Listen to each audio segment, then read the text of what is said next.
Class 9 Marathi poem भेटी लागी जीवा.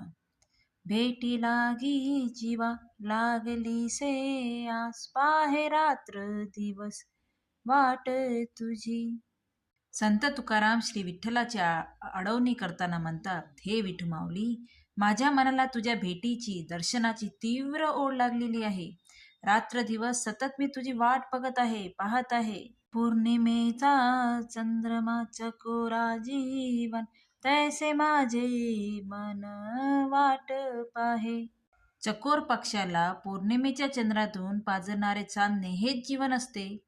चांदणे सेवून तो जगतो. त्या चकोर पक्षाच्या उतावीड मनाप्रमाणे माझे मन तुझी वाट बघत आहे.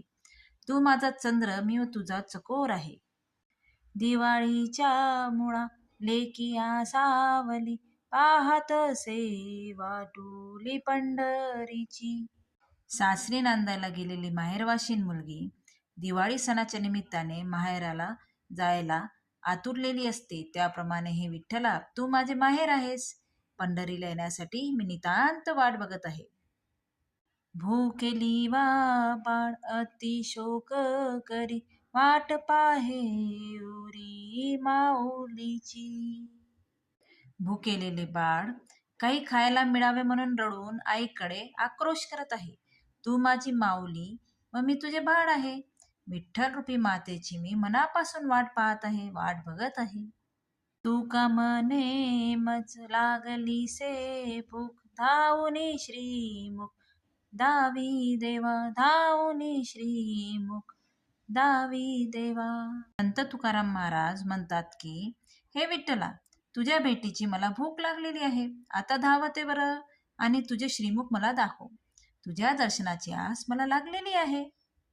प्रश्नांची उत्तरे. तक्ता पूर्ण करा. वाट बघणारा चकोर कोणाची वाट बघतो? पौर्णिमेच्या चंद्रमाची. वाट बघण्याचे कारण चंद्रकिरण हेच त्याचे जीवन.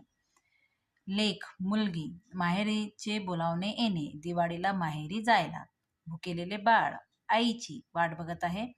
वाट बघण्याचे कारण खायला मिळावे म्हणून. संत तुकाराम वाट बघणारे आहेत. पांडुरंगाची वाट बघत आहेत. श्रीमुखाचे दर्शन पाहायला मिळावे म्हणून वाट बघण्याचे कारण आहे. आस लागणे म्हणजे ध्यास लागणे. वाटुली म्हणजे वाट. चकोराच्या दृष्टांतातून संत तुकाराम काय सिद्ध करू इच्छितात ते तुमच्या शब्दात लिहा. संत तुकाराम महाराजांना दृष्टांत सिद्ध करायचे आहे की चकोराला जसे चांदणे ही एकमेव गोष्ट हवी आहे, तशी मला माझी विठाई एकमेव हवी आहे. श्री विठ्ठलाच्या भेटीशिवाय जगणे निरर्थक व निरस आहे. हे तत्व संत तुकारामांना विशेषपणे अधोरेखित करायचे आहे.